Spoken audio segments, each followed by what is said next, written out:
It's a great day to talk hockey with Grant McCagg on HabsCast.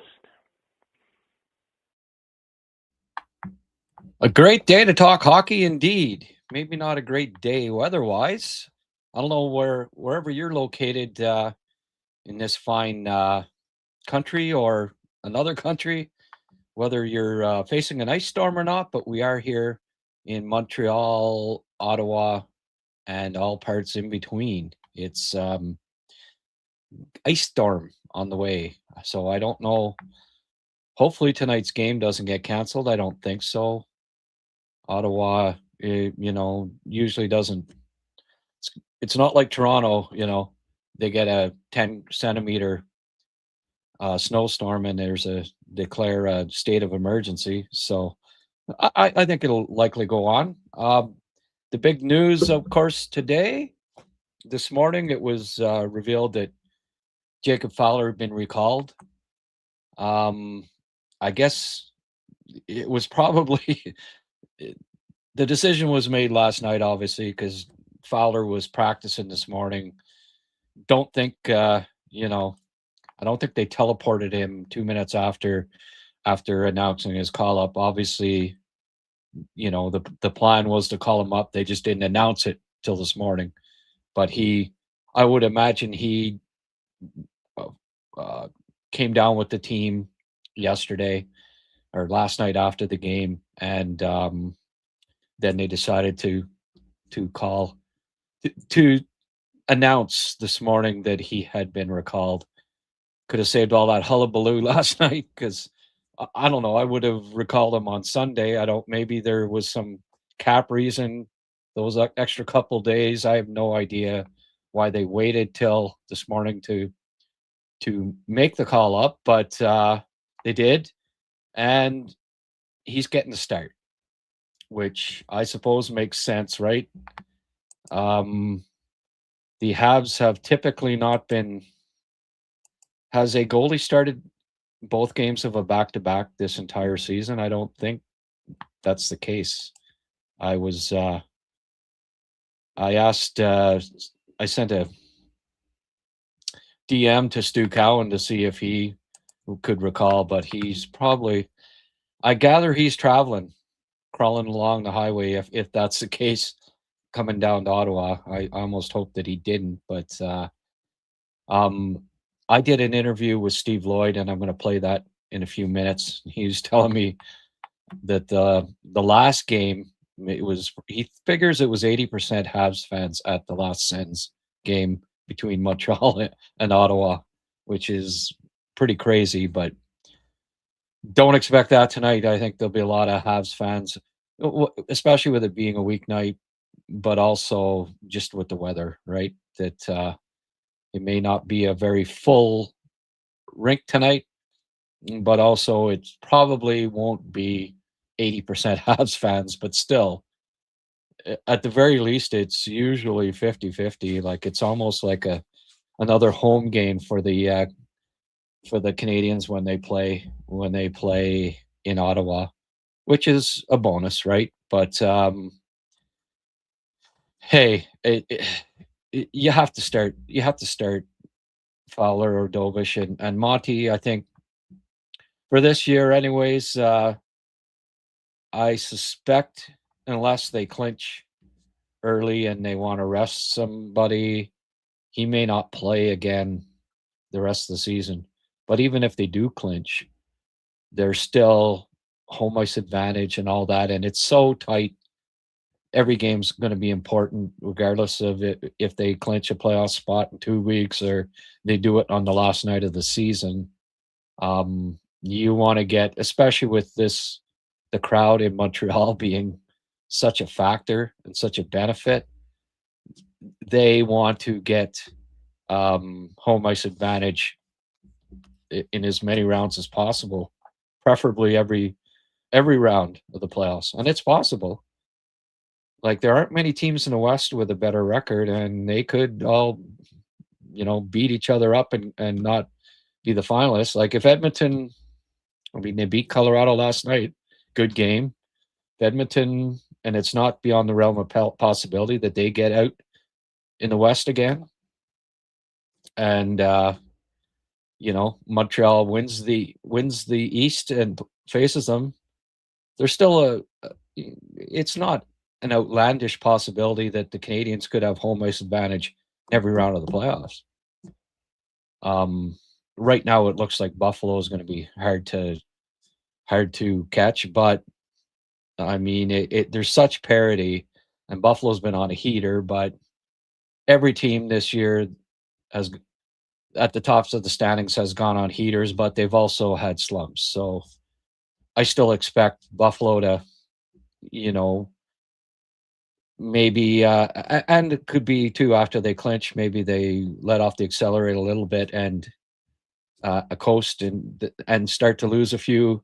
Montreal's not that far away. They could still finish first in the East, or at the very least top 3 anyways. And if we get Buffalo in the playoffs, is that 7 home games? Trust me, that teams are getting smarter with that more and more, and they're not, they've got ways of making sure that their fans get the tickets for the most part. And Buffalo, pretty faithful fans. Not too many of them are going to be selling their playoff tickets to Montrealers or Montreal fans, even if they offer them high dollar amounts. It's been so long that Buffalo's been in the playoffs. I'm pretty sure that fans there are going to be pretty eager to see playoff hockey in person. So Francois saying it's Fowler time. Absolutely. I'm looking forward to Fowler being in nets today. Go Habs 29. Your timing is perfect, Grant. I got the day off today. Thank you. Well, that's why I had it, Saf, because I knew you had the day off. Go Habs. So you're welcome. I think Monty will be put on waivers to make this move permanent? No, don't have to put him on waivers. Mr. James, contract can only be terminated if agreed by both. Yeah. You're talking about Monty's. Is the door open for a Rhino call-up? Well, right now, I guess with Fowler up, there's not enough cap room, right? So something will have to be done cap-wise before they can call up Rhino. And that could involve, and maybe that's what Charles was talking about. It could involve Laine, perhaps.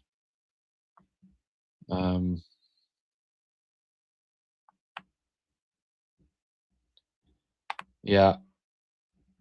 Google says starting with 2026, NHL will implement a strict playoff salary cap requiring a 20-player lineup for each game to fit onto the same current season. Yes. Well, with the Habs, it's not an issue because Laine's not part of that 20-player lineup, right? So I think they'll be fine regardless. And don't forget the call-ups are all like ELC contracts. So, if they had Reinbacher, Fowler, and Hage in the lineup, they're eating up less than $2 million salary, right? So the Habs are fine in that regard. As far as icing a lineup with those young guys in it,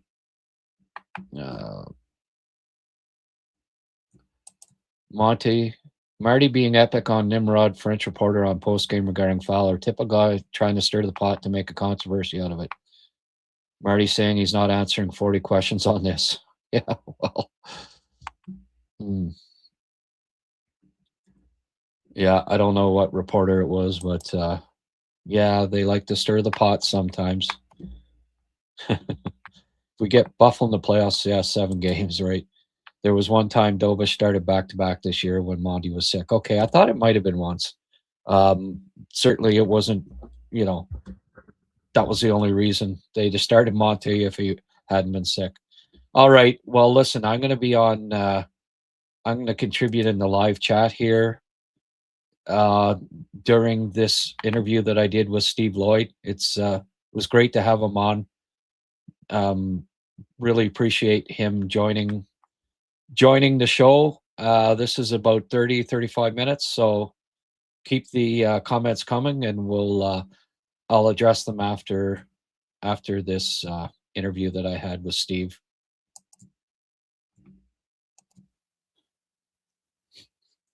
I am pleased to be joined by Steve Lloyd, co-host of the morning show. What's it called? The Drive? No. The Drive is the... Come on, Grant. The Drive is the Drive. Afternoon. That used TSN to be, mornings. That used to be your show, right? Well, I was in the box, and then a little bit of the Drive. When you've been doing it as long as I have, the radio station's name has changed 3 times. So it's sorry about that. Yeah, we were OSR 1200, then we were Team 1200, and now we're TSN 1200. Yeah, I'm getting up there. Yeah, for sure. So what's the morning show called? TSN Mornings. Put a lot of thought into that one. Yeah, they did. Lots of. It's kind of like where do you get your? I go to the beer store. Oh, really? Oh, that's where you get your beer. It's called the beer store. Well, I always thought Brewers Retail. It should have been called the beer store. So,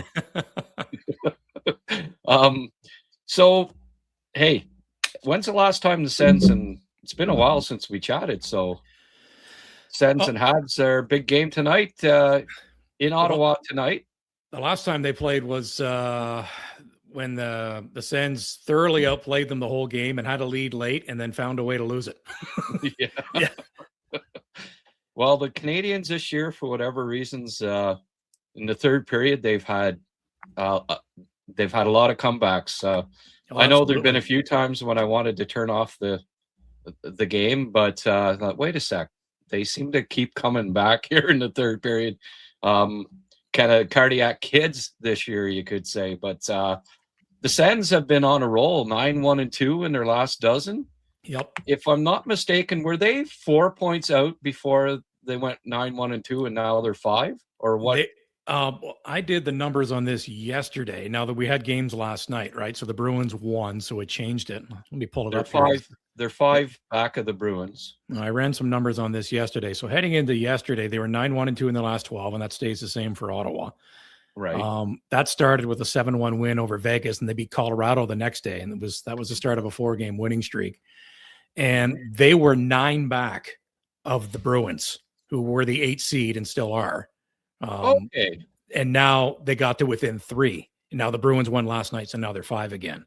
So that 9-1-2 run before the Bruins win last night, they gained 6 points. And they jumped 5 teams. And as you know, that's just as important the later you get into the season. Absolutely. It's not just how many points you're behind, it's who's around you and how many teams you got to climb over. So they're still not there yet. This just drives home the point of how hot you have to get for a sustainable period of time to really do some damage and put yourself into a position. But they've given themselves a chance with 19 games left. I was listening to you yesterday. At some point they were 4 back and now they're 5. I guess it wasn't before the 9-1-2. Were you guys not talking about that? You were 4 points back. JR brought that up, and I think his math, he admitted that this morning was a little off, but I think he was going. I think he was going back to very early January. Anyways, but I know this from the start before they're on this run where they're 9-1-2 in their last 12. They were 9 points out of the playoffs, and now they're 5 after Boston won last night. Because I wasn't sure how that math would work when you go 9-1-2. Surely you gain some ground. They did. Yeah. Okay. Well, it was a few. So early January they were 4 back, and now they're 5. So even with this run, they're still. It's tough to gain when you're in 12th or lower. With 30 games or left, it's tough. Like you have to almost win it at 800 clip. Well, just to overpass everybody. That's 833 hockey they've played to gain. Until last night before the Bruins won, they had gained 6 points, playing 833. And over that same stretch, the Bruins were 636. So, right. so it's, and that's the end. And you know this, Grant, like the Atlantic Division this year. And it's to say that the Leafs have done what they've done, and the Panthers, it started with the Barkov injury, unfortunately for them. And Tkachuk missed the first half, and, and Bob hasn't been very good in goal for them throughout this season. Who would have thought how many teams, like Montreal's done it, Detroit's done it, Boston's done it, Tampa's back. Now Ottawa's in one right now, but those other teams I mentioned, they've gone on, and Buffalo's the big one, huge, obviously, to varying degrees. I would say, anecdotally, you'd have to look at this up. Every one of those teams has gone on at least a early 20 game heater where they've barely given up any points. Ottawa's kind of halfway through that right now. They have to keep this going to kind of match the tremendous stretches almost all of the other teams in the Atlantic have had. The Atlantic has just been unreal this year, and that's with 2 playoff teams. And Ottawa made it for that matter last year anyway. But with Florida and Toronto falling off, and it's just the emergence of, didn't see Boston retooling as well as they've done and playing as well. Detroit's finally taken that step, and Buffalo has just been. I don't know about you. I feel good. I feel good for the Sabres fans. Absolutely. I mean, that's a great sports town. That's a great hockey market. And the BS that they've had to put up with rebuilding over and over again. And finally, they're selling out every game, and good on them.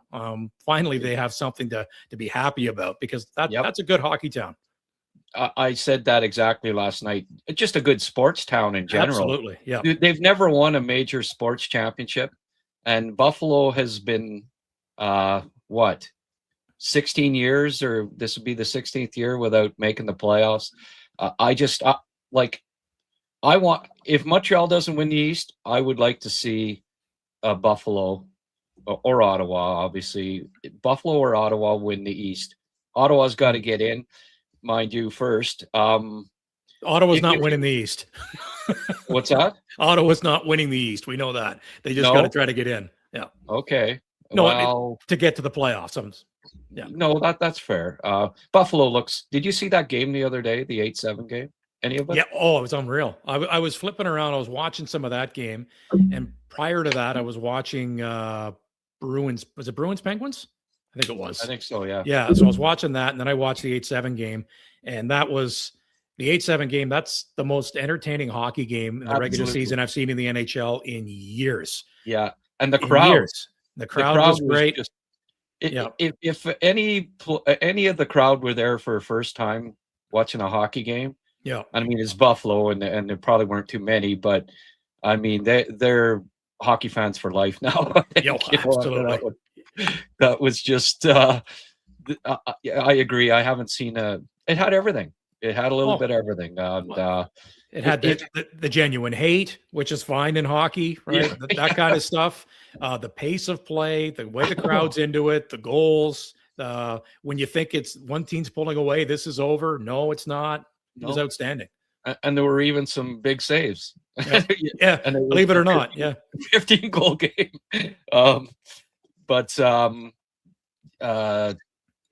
It's, if you went by trends right now, Steve, the team that, and I mean, as unlikely as this sounds, the team that Ottawa was most likely to catch would be Tampa.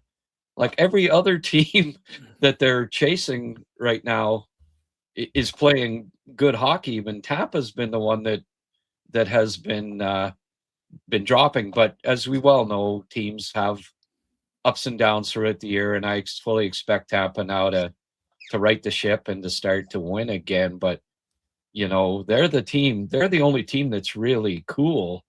That and Ottawa's not that far back from 7 points. I think. Yeah, I can't see that. So they're 9 Probably back. Not. They're 9. Okay. They're 9 back of Tampa. Wow. I can't really see that. The team, we talked about this on our show this morning, and it was our web poll from yesterday, and I said this before what happened last night. If, and it's a big if still, if Ottawa were to make the playoffs, the team I'm kind of looking at is Detroit at this stage. Larkin's hurt. Kopp suffered what could be a pretty serious knee injury last night, so that gets them pretty thin down the middle. And good on Detroit. They've had a really nice season. There's something about this when you look at the one thing you look at every year in the standings in the NHL, who makes the playoffs and who doesn't, look at the goal differential column. Detroit's a -2, and that's the only team that's like that as well. So Ottawa now is what? I got the standings in front of me. So they've got 2 games in hand on Detroit. Detroit's the first wild card team. And Ottawa is 6 points back with 2 games in hand. Right. So that and Boston's closer. They have a game in hand in Boston, and they're 5 back of the Bruins, but they're 6 back of the Wings with 2 in hand. And those are the 2 wild card teams. So I'm kind of looking. It's tough. It's day to day, right? Like whoever wins a couple games in a row, your mind will change. But I'm kind of looking at Detroit right now, and it's a big what if still. There's 19 games left in the schedule for the Sens, but as we said off the top, it's tough. There's other teams that are trying to win games as well, and it's not in the division. Then Columbus won't cool off, and they're the 9th seed right now. Exactly. Right. But the thing with Rick Bonus's team there is, they're still in the race to be finishing as high as 2nd in the Metro. Trying to catch the Penguins and the Islanders. So they've got a couple of options where realistically, Ottawa, it's probably going to be a wild card situation. They'd have to stay really, really, really hot in that vein. Yeah. But you know what? If they beat Montreal in regulation tonight, they kind of keep the pilot light on a little bit. Wow. But if the Habs win in regulation tonight, I don't think Montreal has to worry about Ottawa catching them. I think they can stroke that off the list. Yeah, no, I agree. It's big for both teams. I'm glad they call up Fowler too, because Monty just is letting in the first shot pretty much every game. The team gets deflated, and in Ottawa, I could have just see them steamrolling it if Montembeault was in nets. I don't know who the starter is yet; they haven't named, but I think they might come back with Dobish. They call up Fowler for the next game, but there's a possibility that Fowler plays. But what it signals to me is that the Canadians are not starting Montembeault tonight, and I think that was the right call for them. Yeah, well, the season that he's had, unfortunately, like Ottawa has become, if you want to talk about goaltending bringing your team down, they're the poster childs for the league. Like you look at analytically and eye test, you watch the way they play, Ottawa does not give you much. No. They're very good defensively, one of the very best consistently that way teams in the league, and the save percentage has just been horrendous. But Allmark has stabilized of late, and during this run of the last 12 games, their team save percentage is tied for 5th in the league over this 12-game run. Funny how that works, right? Yeah. You need, you just need some good, even average goaltending. But that's really, really dragged Ottawa down this season. Merrilainen was 8-10-1, I think, and an 860 save percentage. Reimer 4-3-1 with an 882 save percentage. So even that little bit of difference helps. And then Allmark as well, taking the time off and coming back. Since he came back from his sabbatical there, he has been better than he was before, right? Yeah, he's been better, but he hasn't been, it's not like all world great. No. But he's just been, competent, please. Bare minimum, give competent NHL goaltending. And he's been able to provide that ever since he has come back after taking his leave. And, they're going to need it. Like that's beyond their penalty kill has been atrocious. But it's goaltending has been the story of the season in Ottawa. Unfortunately for Sens fans, because, I've been covering this team a long time, and this team and the way that they play, this is the most sound, defensively strong team game since Jacques Martin 1.0, since the heart, and that's different rules back then. We still had a 2-line pass, and it was a different world. It was easier to clog up and protect leads back in those days. Sure. But this is an excellent defensive team. They don't give you a heck of a lot. Unfortunately, the goaltending's let them down this season. Yeah.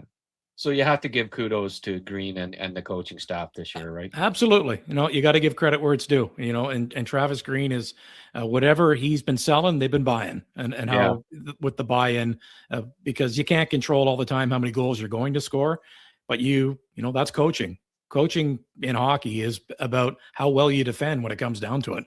For the most part, there's other things, obviously, but that's your system. You try to instill and get everybody to be on the same page.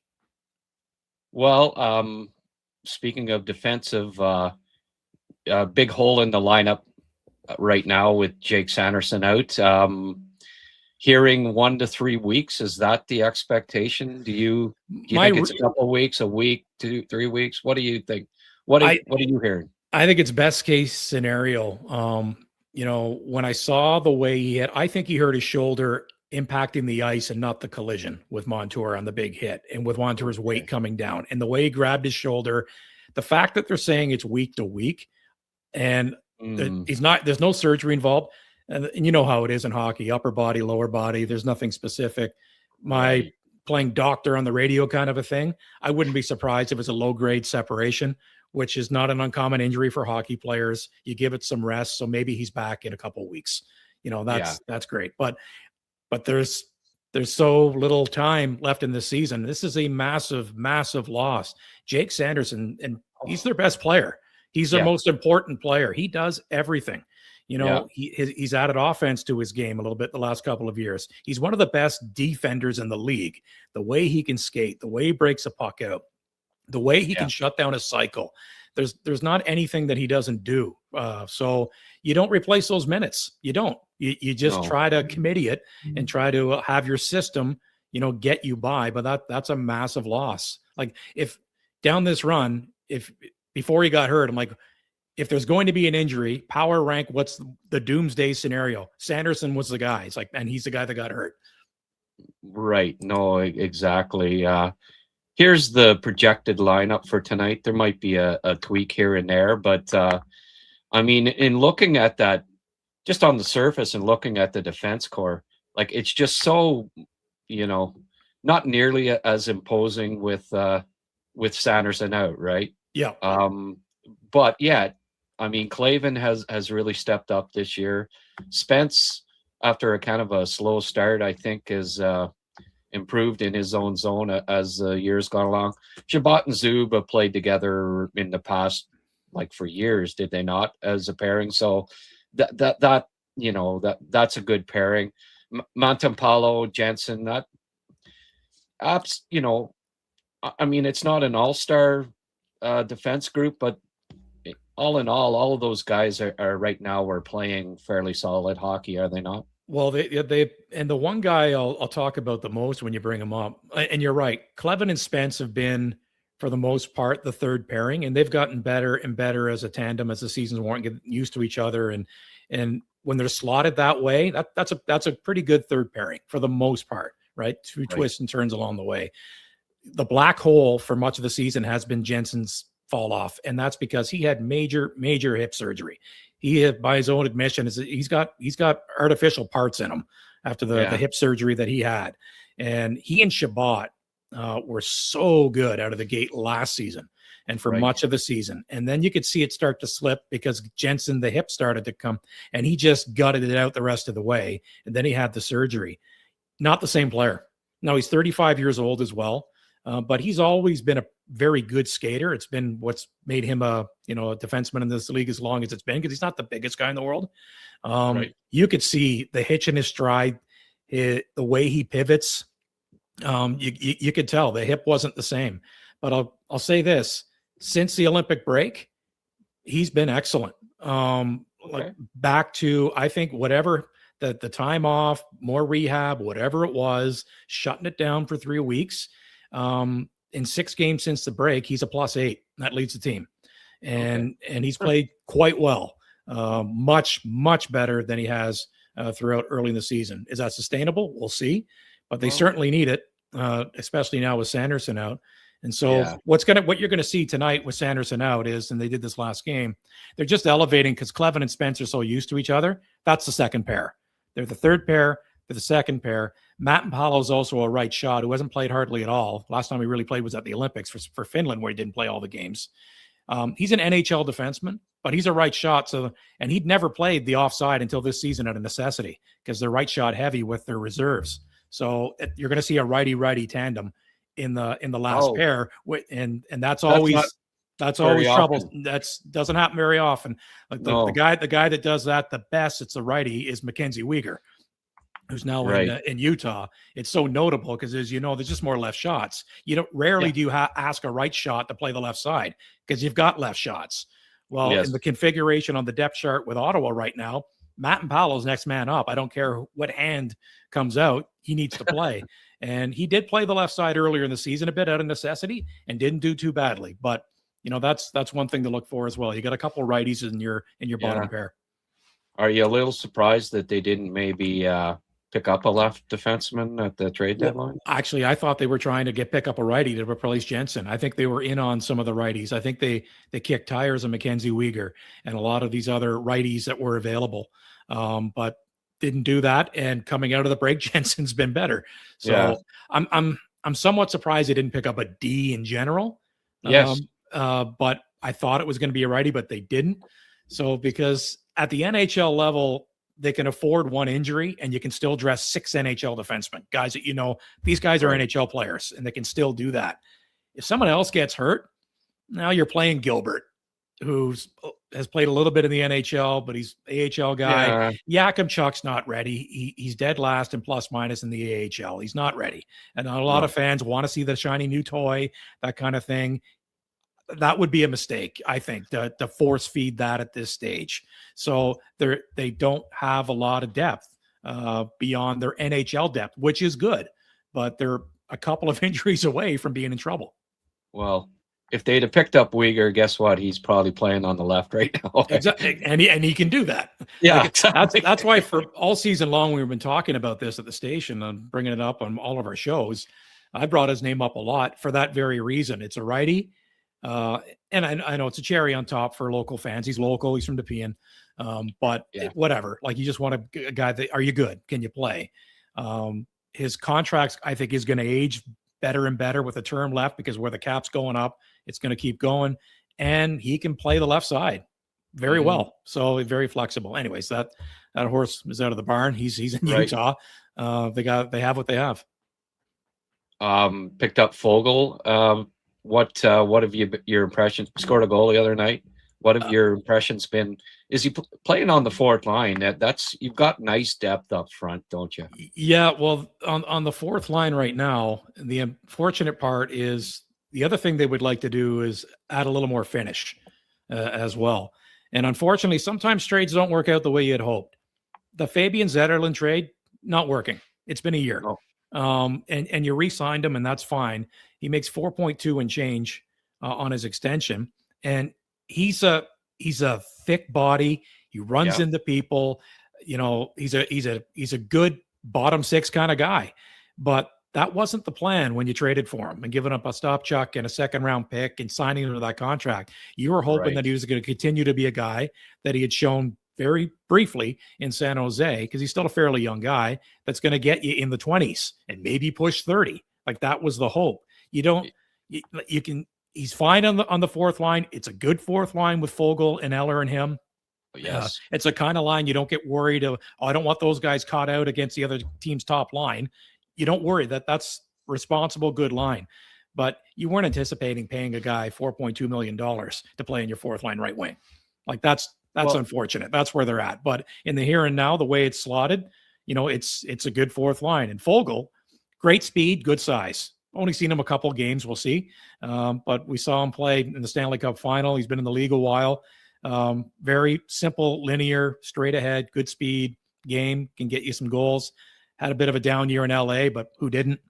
That team just can't score, period. That's why they went out and tried to get Panarin, and unfortunately Fiala gets hurt at the Olympics. But, that fourth line, that's some good veteran depth. Oh, absolutely. And Fogle, I think, is pretty good defensively, too, so he fits in the... He can kill penalties as well, and that's been a problem. Yes, he fits in the green mold there. It's funny, like I updated this, I had a graphic from December 2nd, I guess the Habs and Sens played. And Zetterlund at that point was on the first line. I had to drop him down to the fourth. So they've tried everything, Grant. Like from last season, and when it didn't really happen for him after the trade deadline, you hear the usual stuff from NHL teams when a guy doesn't fit. Well, you know what? It's midstream. Wait till training camp, right?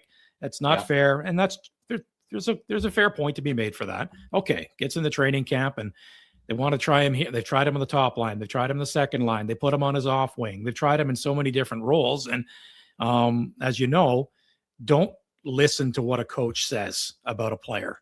watch what he does with a player. That's the truth serum. Because a coach is always going to try to be positive for the most part. That's your job. You got to build your guys up, give them confidence. He's doing this well. He's doing that well. Okay, fine, great. But here's the thing: like, he wasn't supposed to be playing on your fourth line, and Travis Green has spoken. Like, this team, we've just been over how well this team plays defensively as a unit, and they're not they're not unhappy with their team game. It's unfortunately goaltending has really hurt them this year. When the coach makes his decision, guess where you slot on this team? You're one of our bottom forwards, and you're part of the group, and it's not like you hardly play, and he still gets some looks sometimes on second power play unit. Great, but he's a fourth liner. That's what he is. That's how Travis Green slots him. And he's not wrong to slot him there. It's not like they haven't given him opportunity elsewhere. Yeah. Former Montreal Canadian Nick Cousins. I've seen a few games in the last 6 weeks, and Nick's been pretty effective of late, has he not? Great. I was going to bring him up if you didn't. I am shocked of how well he has played. He's turned into a third liner on a very important line, your checking line, because Shane Pinto is going to play against the other teams if you get the matchup. He's always going to play against the other team's best line. And at the start of this run that they're on, this 9-1-2, he started playing on the third line in the Vegas game. Now, they smoked Vegas. It just had one of those nights. It was 7-1. Went well. Yeah. The next game was the Colorado game. And then it was, all right, Pinto and Cousins and Amadio, you're going to be on the ice, and you're checking McKinnon's line. That's your job. Nick Cousins scored in that game, which is a cherry on top of it, but it was just great, and it just kept going. They can't break it up. He's contributing offensively a little bit. He's running into everybody, throwing his weight around. He's not a big guy. And you look at his junior numbers, he's got some hands. He's got a little bit of skill to his game, but let's not pretend that, he's going to turn into that kind of a guy at the NHL level. He's in his early 30s now. But if you would ask me what's the most surprising thing amongst the forward group in a positive way, it's Nick Cousins. He's on a heck of a run right now, and he's found a role. He's found a role. The coach trusts him in that role. He's playing third line left wing, and he's playing his role really well. I think maybe Travis Green sort of likes that sandpaper that he's got too, right? And he's walking the line for now quite well, because we know with his history, sometimes he goes over. Yeah. And unfortunately, you lose him for a while. He hasn't been taking really stupid penalties like he's kind of has a history of doing too, right? Yeah. So big game tonight. Ottawa, well, it seems like every game is a must win for them. At this point, it's so tough, but especially when you're playing a team that you might catch in the standings in your own division. Gonna be, how many Habs fans have been showing up for these games in Ottawa lately? Last time I was there, it was about 50-50, or seemed like it anyway. Was that the most recent one you were at? Were you at that one in January? No. Okay, well, if you were there, that is the most Habs fans I have ever seen in that building. Yes. It was close to 80% around, because it was a Saturday night game. Yeah. And so that's easier, people. And as you know, it's like the Senators aren't that old. Like, we're only early 90s, and fandom gets handed down, from generation to generation. There's always going to be Habs fans in this market. And there's always going to be Leaf fans in this market, because there's hockey fans in this market. Like, people love hockey. So you get that element. And when it was a Saturday night, it was much easier to travel and get there. Sure. And the other thing, we've talked about this, there's other elements at play. There's that, and dynamic pricing happens. Okay. And Ottawa's not the only team in the league to do this. So when you get teams that come in that will sell well, and Montreal always will, the Leafs always will, and other teams with star players, what have you. If you're a Sens season ticket holder, and a Habs fan is offering you like 10 times as much for your seats, then people are flipping them out to help pay for the rest of their season tickets. And other Sens fans hate that, and they rip these people. And I can see both sides of that. Yeah, that's what happens. And the other thing is, it's gotten better since at its lowest of low, when Ottawa was terrible for a number of years, and the owner was always saying things, and there's so much animosity against the team in this market, that the season ticket base just got lower and lower, and it's building back up, but it's still not up to the standard where they need to be. You got more season tickets, then you know what? You're not going to have as many of the opposing team's fans in your building. It's that simple. And the other thing is the most recent game, I don't know if you saw this, when they beat Vancouver the other night, at the end of the game, there was a very audible "Go Sens Go" chant in the stands in Vancouver. And I was like, wow, that had to feel good for those players, because they know what happens if they come to their barn when the Leafs and Habs visit with competing. But it happened in the favor of Ottawa on the road. Now, twofold. There were Sens fans there, absolutely, but they were buying tickets. I was told, speaking to people in Vancouver, from season ticket holders that are disgusted with the Canucks and were just taking a loss. And so who are you going to sell to? Well, who wants to go to the game? Well, fans of the opposing team that would like to go at a nice number. I'll go for $30 and go see the Canucks and Sens tonight. So and it was a lot of Sens fans that went. But they had good support on that Western Canadian trip in general. There are Sens fans across the country, not to the extent of the original 6 teams, no question about that. But I hadn't seen that before, where Ottawa's the road team and their fans are overwhelming the building for a bit. Usually they're used to that at home when the original 6 teams like Toronto and Montreal come in. Well, they've been around long enough now that there's a couple generations of Sens fans there, I guess, right? Yep. And certainly a lot of transplanted Ottawa Valley folks. Calgary, was always especially, and I would imagine in Calgary they get a decent amount of Sens fans that show up for Calgary, right? Yeah, well, in Edmonton as well. But anecdotally with Vancouver, we get a lot of text messages from Sens fans in Vancouver, which is impressive for that reason. It's way out of market, but it's also 3 time zones away. Our show starts at 6 ET in the morning, and so there's Sens fans getting up. And they're texting our show because because we talk a lot of Sens, obviously, and that's their team. Yeah. Well, I mean, the Sens, like you say, like, other than the goaltending, if you'd have gotten like 900 goaltending this year, well, league average is 890. If you could just get that, like, on the season, so. you might be leading the East who, other than Sanderson, who have been the Dylan Cousins has stepped up this year. I've noticed, like, he's really he's skating really well. He scored some goals lately. Yeah, he's been really, the last month he's been really good. But the guy that, and I know he's one of the public enemy number 1 for Habs fans, Timmy Stützle, is flying every game. Yeah, the motor is, he just never stops moving. His motor has been outstanding. He's on, I think, a 12-game point streak entering the game tonight. And even when he's not, finishing plays off, he's doing some things multiple times a game that bring you out of your seat. Just the way he's moving. He's still, you forget how young he is still. He's still getting better and learning things, but he's been a real driver up front. Staying on his feet. Yeah. Yeah, he's been excellent. Oh, you and I have had this chat before. I always thought it was a little rich that Brendan Gallagher's the one. Mr. Oops, I fell on your goalie. Oh, there's kids watching. All right, easy now. No, yes, it was ironic that it was Galley that called him out, but Gallagher got in a fight last night too, actually. I saw that. Yeah, a bit of a late hit, and then little bit, yeah. No, I'm not piling on. I'm just saying, if you're the other team, you felt it was a little. No, that's why it happened.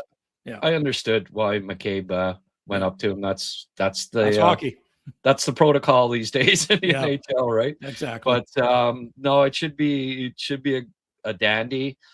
I would imagine, because it's not a Saturday night game, that the crowd won't be 80% Habs, but it usually is about 50-50, is it? Oh, not? I noticed the other, like, that game that you're talking about, just the sea of red that was in the stands, right? Oh yeah, absolutely. I'd never seen anything like it. That was by far, wasn't even close. I've been covering this team for almost 30 years. I'd never seen that many fans of an opposition team in the building that game in January. Well, unfortunately, it almost makes it then a road game in a sense. But I mean, it's going to be a big game. Goaltending will be important tonight, I think. Whichever goalie, because I think these two teams are pretty well matched. Like, Ottawa's a better defensive structure, obviously. Montreal's pretty high flying offensively at this point. A lot of good young talent. It makes for a good matchup, and I think we'll see. Hopefully, we see a good close contest tonight. Should be, you would think, and I think the biggest difference from strategy from the last time they played, where Montreal came back late and ended up winning in overtime, was we'll get back to, everybody deals with injuries, but this is part of, you got last change. Montreal's top line is awesome, especially when you put Hudson on the ice and the way they can control the puck in the offensive zone. Like sure. Usually two things are going to happen. There's going to be a goal or a penalty, unless you have somebody that can shut down a cycle or do something. Jake Sanderson is huge, and he plays against that. And also in that game, Grant, if you remember, Sanderson had 4 points in that game. So, and he's not available tonight. So other people are going to have to step up for Ottawa, because Montreal's top line, especially when Hudson's on the ice with them, that is dangerous. You have to play well defensively, and you have to have some great individual efforts to break up plays. Good stuff. Well, enjoy the game. I will. I'm not going because I do a podcast right after, so I haven't been going to the games in Ottawa this year. But it should be a dandy, and wouldn't doubt it if it goes to overtime like most do. And that would be the best case scenario, I suppose, for the two teams, that they at least get a point. I think Ottawa losing in regulation is not. That's curtains to catch Montreal. Yeah, it is. That'd be too much. But also in terms of the crowd, I'm curious. It's a weekday game, so probably Habs fans from the Montreal area won't travel as well for obvious reasons. Weekday game. Yeah. I wonder how many people are going to be in the building tonight. Period. We're getting slammed with an ice storm. The ice storm. Slammed. Man. So yeah. I wonder if we're going to have every bum in a seat tonight. Period. Right. Because of the weather that's moving in here through the area. So we'll see. Yeah. The Canadians, did they travel last night to? They did. Yeah. They're here. Okay. So yeah, we put in we asked the Senators this morning. That's a league decision. The officials are here. The Habs are here. Sens are obviously here. So that's good. The only way they would postpone this game would be if the league said, because of the danger for fans going to the game, because of the conditions that way. And if that were to happen, I went through the schedule. The only other day that fits for both teams, because you can't play 3 in a row, you can't play 4 and 5, and you know how condensed the schedules are, right? Because of the Olympics this year, would be tomorrow night. That's the only day that would fit for both teams, unless you played it after the season. You played the day after the regular season. But yeah, I think that's moot. I think we're playing tonight, but there is a brutal ice storm moving through. Yeah, and Fowler called up this morning.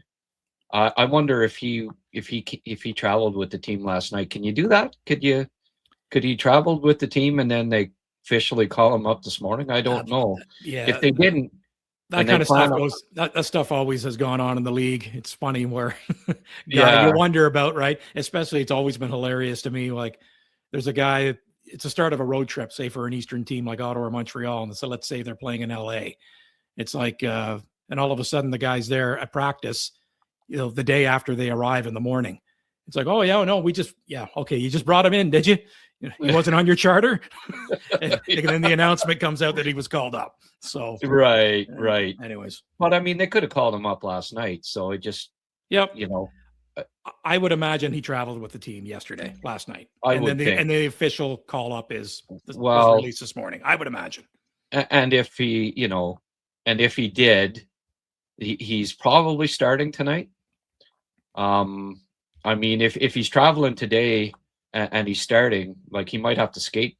He might have to skate there from Montreal with that ice storm. It's going to be bad. I wouldn't be traveling. So I think the odds are that he probably traveled with the team last night. I would think so. Yeah. That wasn't a decision they just came to this morning. Hey, you know what we should do this morning? Let's call up Fowler. I don't think that was on a whim. All right, Steve. As always, really appreciated having you on, and we'll talk soon. Thank you. Take care.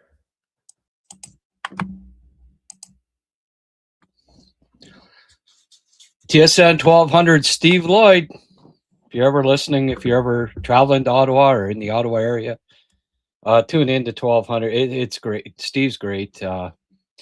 he had me on his shows for years for draft. Well, for go back 20 years, talking draft with Lloydie on his show. Used to be on In the Box. It started out when it was In the Box with Jason York. Actually, was his sidekick, former NHLer. Great show, and used to really enjoy going on his show to talk draft. And now I'm on now and then. He's in the mornings now with JR John Rodenberg, and I still get on occasionally, and certainly always at draft time. Steve has me on and we talk draft, but it's nice to always get caught up on different teams with these guys that cover them. And Lloydie's one of the best, but just a great guy in general. I just people have been weighing in on some stuff here, and I found I should have probably looked this up weeks ago. I'm bad for not getting this information. I should have it, but AHL communications. All right, this was on March 5th. Per NHL rules, a player must be on an AHL roster at the NHL trade deadline in order to be eligible to be sent down from the NHL at any time for the rest of the regular season or Calder Cup playoffs. So there's the official word right there that nobody's going to be sent down. I don't think anyone was on the roster on the AHL roster. None of the players that were on Montreal's roster at the trade deadline were on the AHL playoff roster. So I guess Fowler is going to be the only call up unless something, they buy somebody out or and the most likely candidate for that is Laine. And it has been brought up, he's due a $2 million bonus at the end of March. So maybe after that, the thing is too, you can trade Laine to another team, but he's not eligible to play for the rest of the season, either playoffs or regular season. So maybe after March 29th, they throw a team a draft pick and Laine to just eat the rest of his salary or whatever. And then maybe, who knows, maybe this team is maybe looking at signing him for next year. And this would give them, if he's traded to another team, then they're able to negotiate with him, right?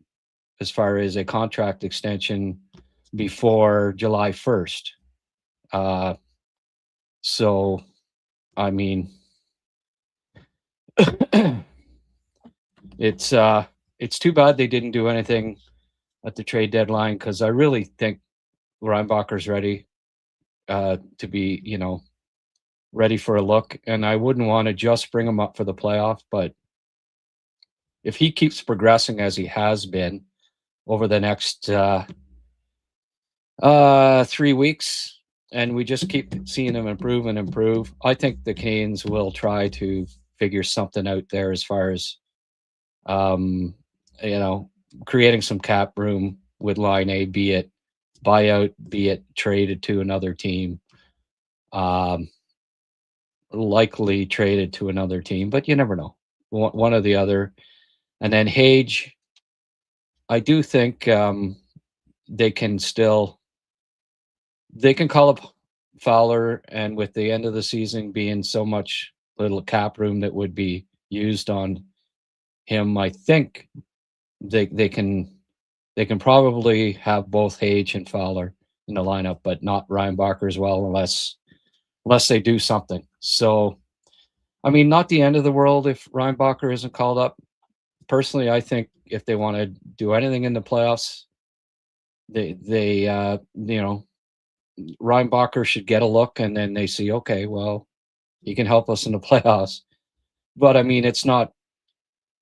There's still a possibility that they call him up for the playoffs. I do believe, right? They can do that after the end of the regular season. You call up a few extra players. But anyway, I guess, it's looking less and less like Reinbacher is going to get called up before the end of the season unless they do something with Reinbacher. All right.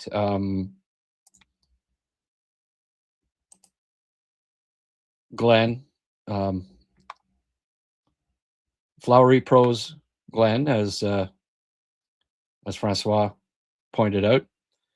Honestly, with Monty's lack of confidence in the team not having any with him back there, regardless of what they say, Fowler will be protected more. I think he'll be okay. Yeah. I am sad there is no real way to have both Fowler and Reinbacher up right now. Doesn't look like it unless they can, Molson secretly ships out $2 million in Molson product to owner of another team. Wink, wink, nudge, nudge. No, not before March 29th anyways.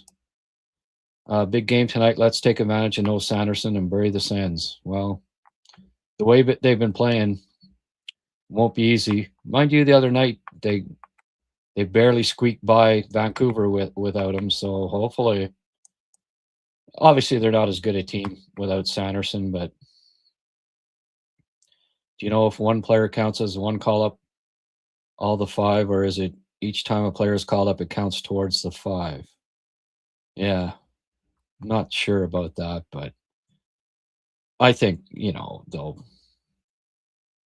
I see them keeping Fowler up for most of the, but that's a good question because it'd be nice if they could sort of send him down for the odd game, bring him back up, set him down. But I think it's 5 call-ups in total and not 5 players called up, but maybe somebody else can verify that.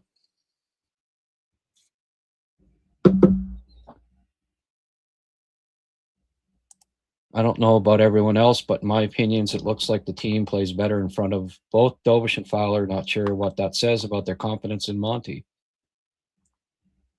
Well, I don't know. Like when Monty lets in the first 2 shots, the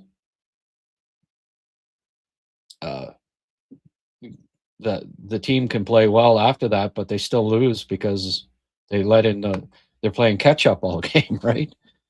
And then he lets one in at the end of the game. Is that the team not playing well, or is it just Monty sucking? It's kind of a combination of both, really.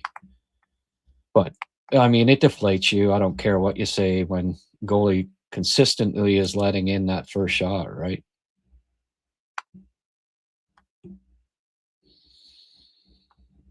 Yeah, Struble again.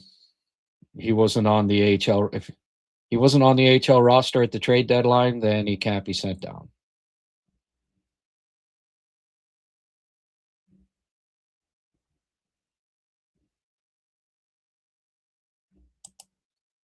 Emergency call-up is unlikely for the Habs for D-man or forward because it can only be used if you have less than 12 forwards or 6 D-men. Yeah. Yeah. And people saying, oh, why did we sign Texier? Well, if you recall at the time, I mean, at one point the Habs had, 4 or 5 forwards out? Newhook, Evans, Doc, Anderson was out for a bit. Like there've been a number of forwards that have been injured this year, and at the time, they kind of needed bodies. And hey, you look back at the end of the year, and the Habs, by 2 or 4 points, either make the playoffs or get home ice advantage or whatever. You can point at a couple of games where Texe was the first star, looked great, and was a major reason why the Canadians won the game. So, when you take that into account, was signing him to $1 million contract or whatever it was after his contract terminated a bad signing? No, at the time it was a necessity to get a body, and I mean it cost $1 million and no assets, right? What the mistake was giving him a contract extension, I think, but that doesn't affect his cap hit this year. It's what he signed for originally with the club, right? So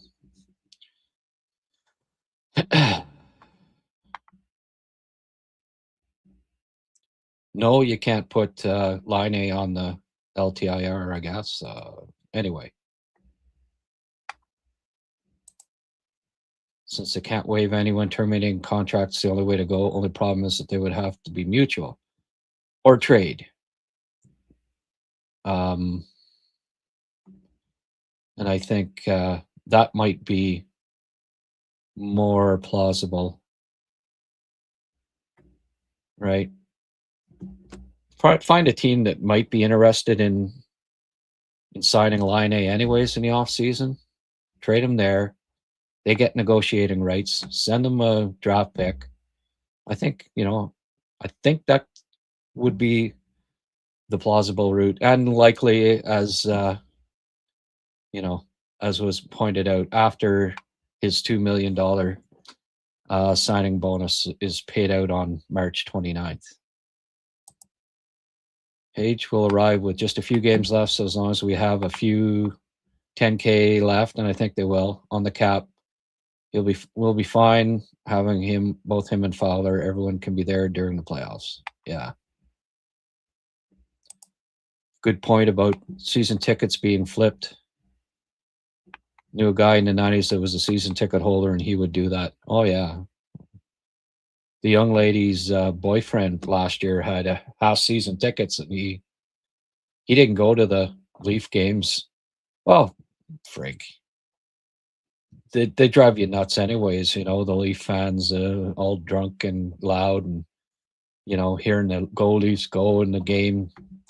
I mean, he'd get offered 4 times what he's paid or whatever. He pay for half of his season tickets almost just from selling the Leaf games. So he didn't have an issue.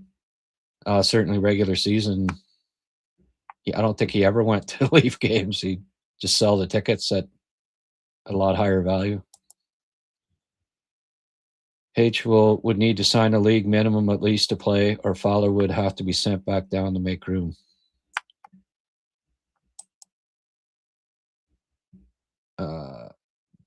Well, he would sign at the league minimum because he's an entry-level contract. He has no choice. And all these ELCs, I believe, are the same. It doesn't matter your draft position, Ken. You could be the first pick or the 200th pick, and if you sign an ELC, it's the same. It's the same price. You might be able to finagle a few extra bonuses or something, but same price.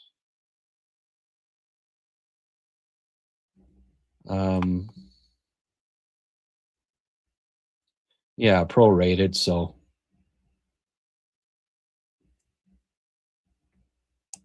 yeah, and here's like Francois said, he has a $2 million bonus paid on March 29th, which was probably a major block as far as trading him.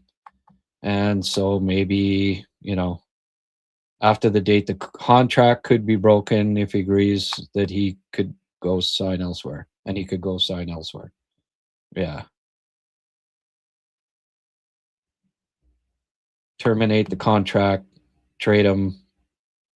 I believe it's still possible to trade him, right? If they don't want to go the contract termination route. he just can't play the rest of the year with that team. But he wouldn't be playing in Montreal anyway. So this was the, again, that's $1 million. Yeah, looking back on it, Ken, like I say, Texier may have got the team 2 to 4 points just with his play. He had 3, if I recall, at least 3 really, really good games. I mean, when he was on and helped that one game when he was first star where he basically won the game. So you look back on it, and if that's the 2 points that makes a difference, then you got to look at it that way too, right? Caulfield can't go tonight. Who do you think gets the call to come in? Probably Texier.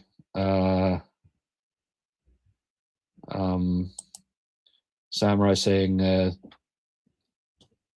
again, the contract extension has nothing to do with the cap this year, right? It was the $1 million deal that he signed with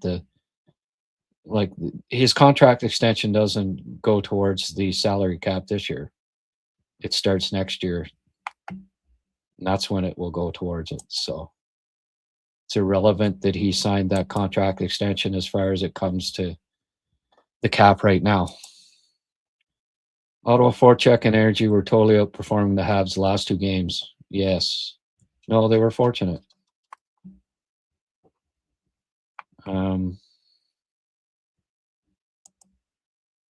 Laine would be the most direct replacement, but yeah. But what I also think, and I said this last night, okay? Demidov played quite a bit with Suzuki and Caulfield, right? Bump him up to the top line. Bump Doc up to the second line.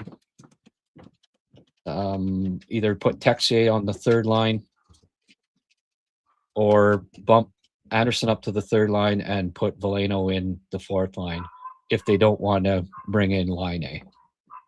That to me would be the more, like the lines don't have to say, you don't just have to replace. You just say, oh, well, we got to replace the Caulfield with one of the spares. That's probably not what they'll do. They probably say, okay, Demi, you go up to the top line, right? Doc, you fill in on the second line with Newhook and Cappy. Still a pretty decent second line. Then either Texier into the third line or Anderson, and then Veleno goes in to the fourth line. Or the other possibility is bump Demidov up to the top line and bring in Laine to play on the second line with Cappy and Demidov. But I don't know. The defense on that line might be a little suspect, but I'm happy with Texier as a 13th forward. We had Pizzetta for such years. Texier contemporary place on any line. Useless since you can't predict who gets injured. Yeah. Well, don't forget. That's why he was signed, because they had a need. They were short on bodies at the time.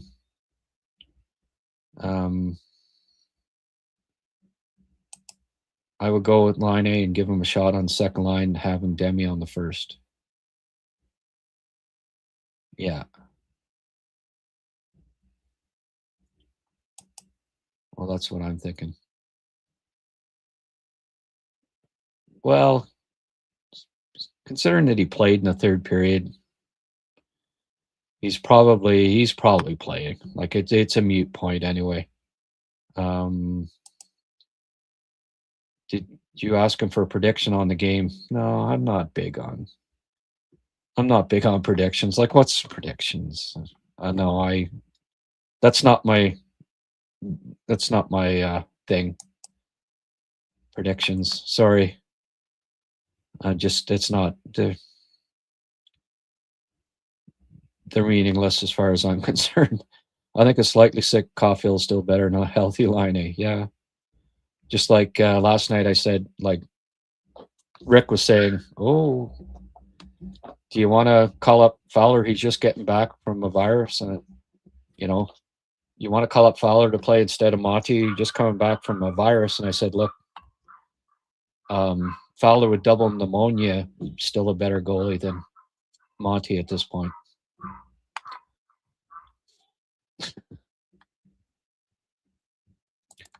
Ideally, Laine would go to management and ask to get his contract terminated. Yeah. Just so he can sign with someone else and play the rest of the season. Well, yeah. Well, we'll see. Like, Carey wasn't too bad last game. Maybe he can play okay down the stretch here. Hudson back on the right side.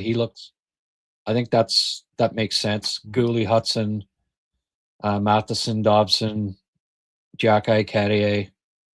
Maybe those 6 are okay here, and they can trudge through. I guess that's what we got to hope, right? That, and I mean, Reinbacher playing and dominating at the HL level for the rest of the year, and his confidence continuing to soar is not a horrible thing either. Even though I think he's ready, have him, as Kent Hughes said, overripe, and he would definitely be overripe by then and ready to crack the lineup next training camp without a doubt. Either way, he's gonna leave training camp next year with a roster spot with the Canadians. I 99.9% certain of that. Another call-up plan is to send down Fowler to Laval, therefore saving cap space for both Reinbacher and Hage. Yeah, well, as long as you can do that, as long as you're able to yo-yo.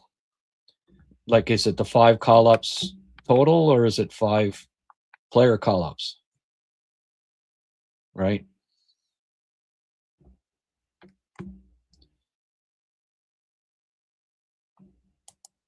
Somebody Google that. AI will get your answer pretty quickly. Breaking the contract might be more interesting for Laine since he could play this year. Yeah, that's true. That's why when we're saying break the contract. But break the contract before the $2 million signing bonus? Why would he? He probably doesn't want to do that, right?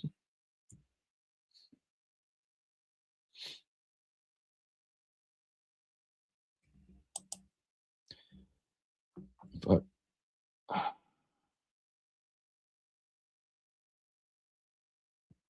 if I was Laine, I'd want to be terminated. The more games I could show out, the better contract will be out there. Yeah, well.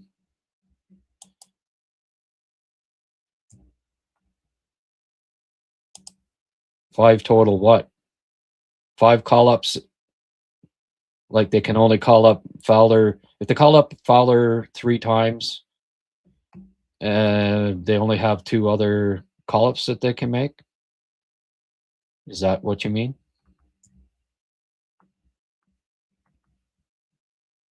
No, I know you mean call-ups, but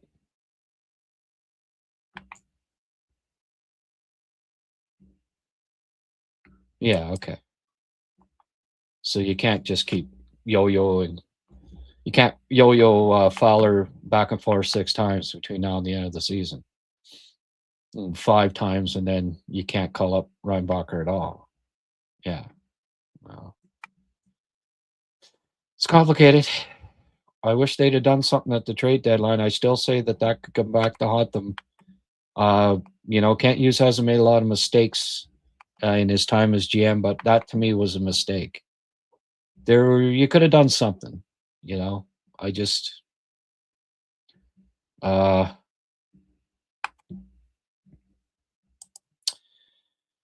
restricted to a maximum of 4 regular recalls, increasing to 5 starting in the 26-27. Okay, so it is 4, right? because I keep hearing 5 too. There seems to be some gray area with that, but it's not till next year that it's 5. So really, there's 3 call-ups left then, right? Not 4, 3, because Fowler is number 4. So there's only 3 then.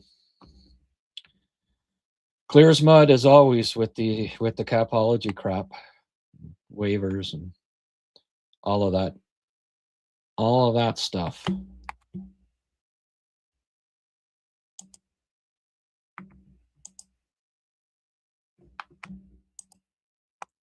All right. So presumably this will be the lineup tonight, folks. Caulfield, Suzuki, Slav, Newhook, Kapanen, Demidov, Bolduc, Evans, Doc, Anderson, Deneau, Galley, Matheson, Dobson, Goalie, Hudson, Jacky, Carrier. Jacob Fowler in nets, backed up presumably by Dobish.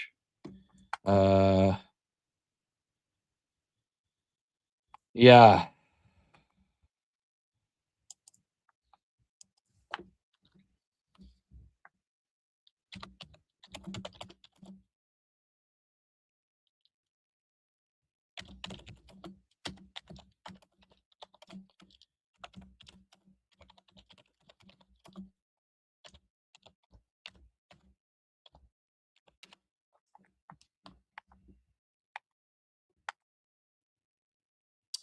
After the 25-26 deadline, teams are limited to 4 emergency call-ups, is what AI is telling me.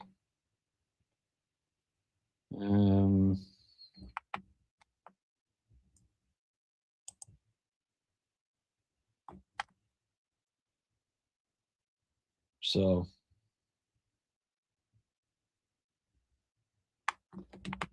AI isn't always right.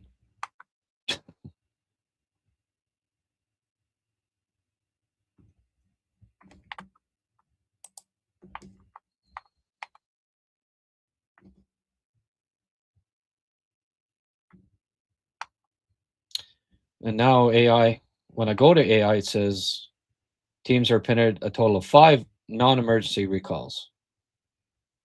Not crazy. So when I went Google all, AI said 4. When I go AI mode, it says 5. Clear as mud, folks.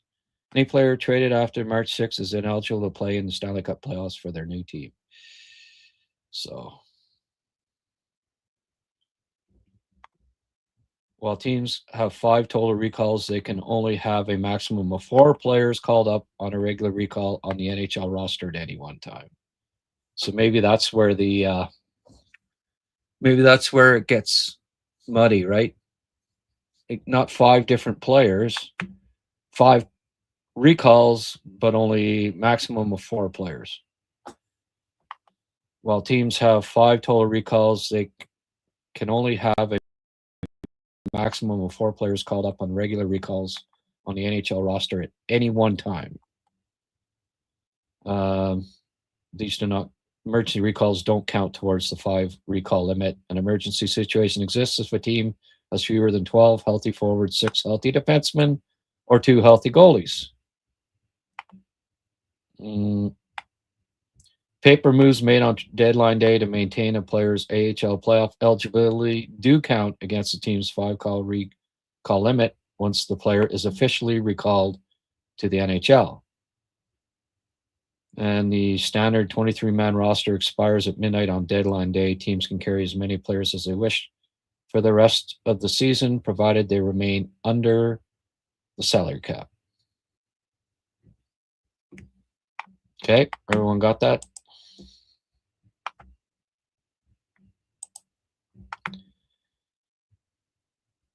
Yeah.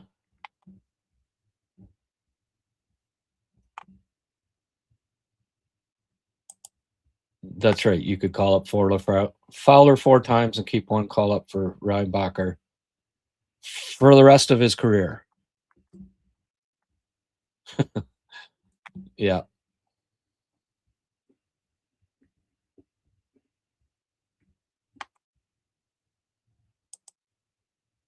I listened to Detroit podcast after their heartbreaking loss. Yeah, well, they're not out of it yet.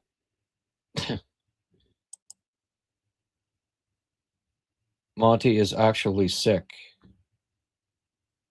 Fowler is an emergency call-up. Yeah. Well, Monty's out of the lineup for medical reasons. He was making me sick. That's what Kent Hughes could say, I suppose. All right, folks. Looks like I'm caught up here. All we're talking about is the finding a roster spot for Reinbacher.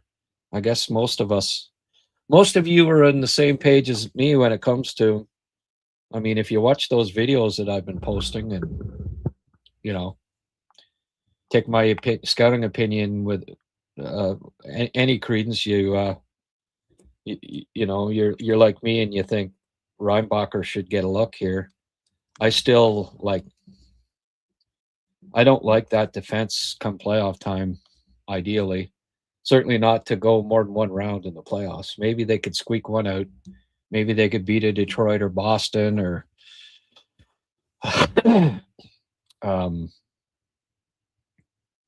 but odds are they're probably going to be the 2 or 3 seed in the East. And if they are, then they're likely playing Tampa or Buffalo in the first round. And that would be tough. You almost rather be the first wild card, I think. And no, of course, then the first wild card would play Carolina, I guess, right? Second wild card. Or the first wild card would play Buffalo or Tampa if they win the division. So, yeah. Unless the Canadians win the division, they're not going to have a first round. It's probably going to be either Tampa, Carolina, or Buffalo in the first round. You got to hope maybe Detroit somehow ends up, or Boston ends up finishing ahead of Tampa. And the way, Tampa's been playing right now, that's a possibility, but I'd still rather face Detroit or Boston than Tampa in the first round of the playoffs. Vasilevsky, he gets hot. Look out. Kucherov, oh frig. How many times has he burned the Canadians? Do you have any advice on how to stay steadfast on opinions? I feel like I commonly falter to others' opinions. Just be a stubborn mule, that's all. It's okay to. I wish I had that capability more, Eric. It's not necessarily a bad fault. It'd be nice to actually see what Reinbacher can do with the big club. Yeah. It would be tremendous to see that. Can't be worse than some of the D play we've seen this year. No, that's right. Tampa has 6 losses in 7 games, I know. There's a scenario where, oh yeah. No, of course there is. I said as much to, last night, Buffalo's due for a letdown here, right? And maybe, they clinch. After they clinch, they go down a bit. Yeah, Buffalo might be peaking too early, or they might just keep sailing. Well, it's hard to say. Like St. Louis, did they peak too early when they remember they were the year they were in 8th place and then they just kept going? No, they just kept winning, right? Buffalo wasn't quite as far back as St. Louis, but close. They were at the bottom there at one point. And do I think the Habs wonky defensive play has more to do with the hybrid man-to-man or the player's commitment to it? I don't know. it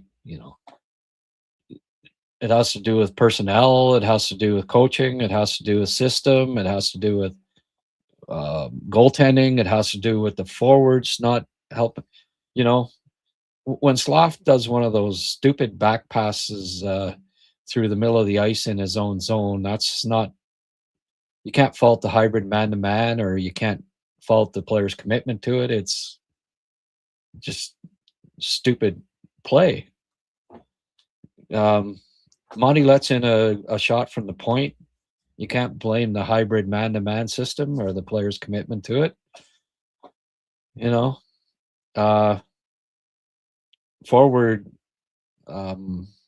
is a little lazy back checking, and his check ends up coming in and scoring a goal. That's you can't blame that on the hybrid man-to-man. It's so I don't think it's like a black and white answer. There's gray area there either way, right?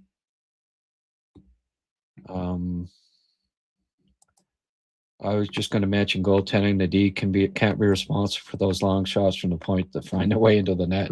No, they can't. Exactly.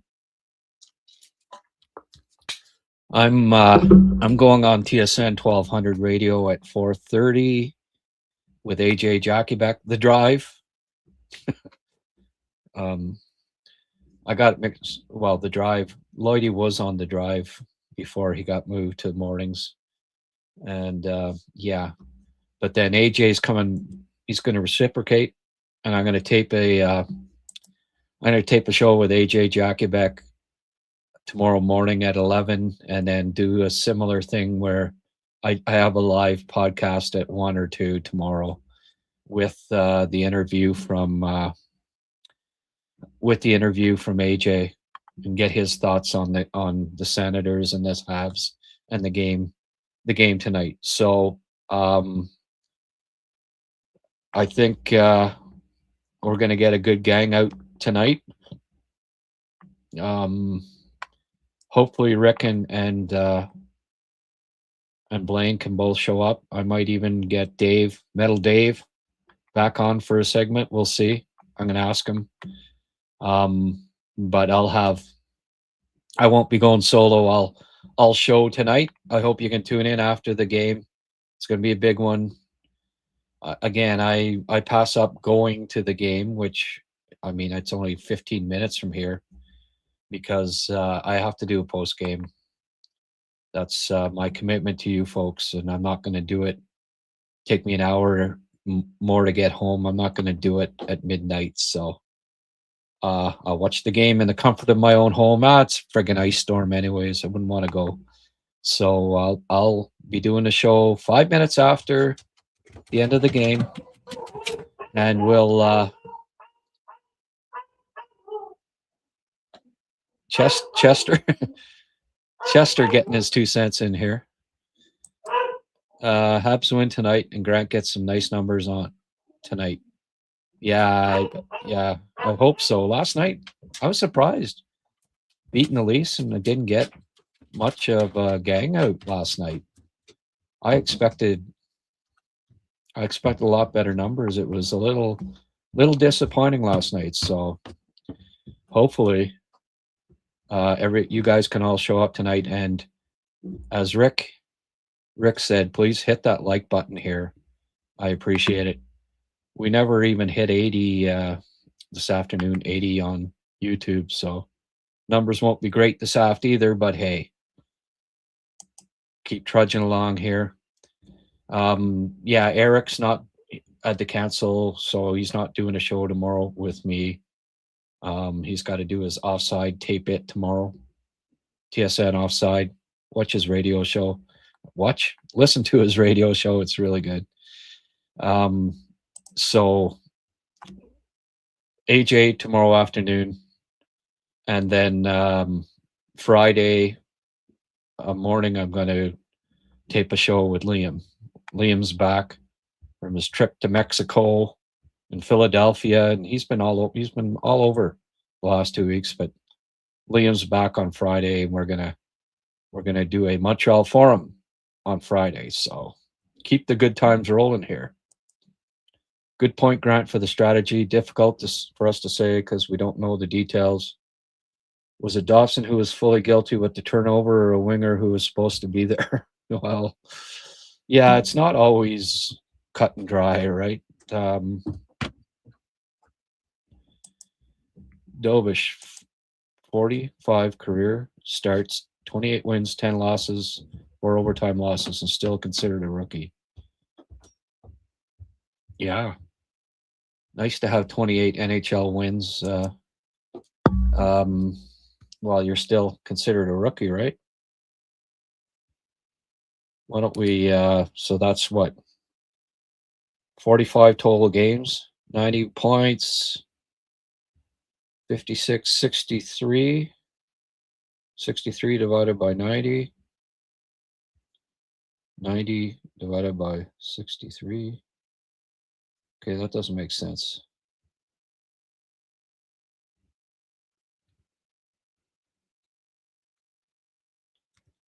$63 divided by 90 is 70%.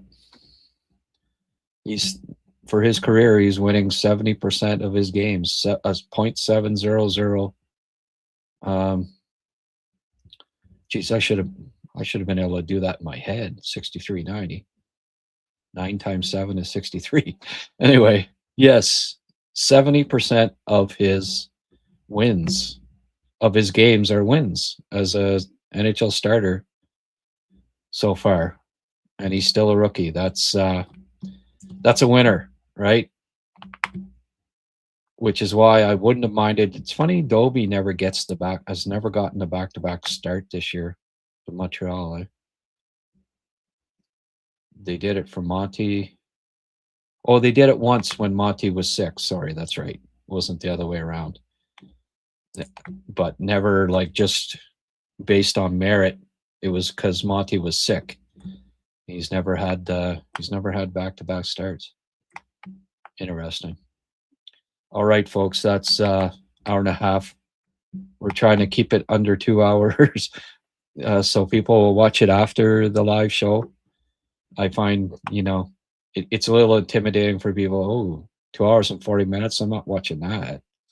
So I'm going to wrap it up here now. Thank you so much, everyone tuning in. Please hit the like button, subscribe if you haven't, and join me in the gang after the Habs win tonight in Ottawa. There you go. We'll let Francois have the last word here. All right, everyone. Thank you so much. Stay safe. If you're in that ice storm, don't drive anywhere unless it's absolutely critical. Watch a game at home. Join me after. We'll have some fun. Hopefully, I'll be popping a beer, a celebratory beer. Okay. Have a good night.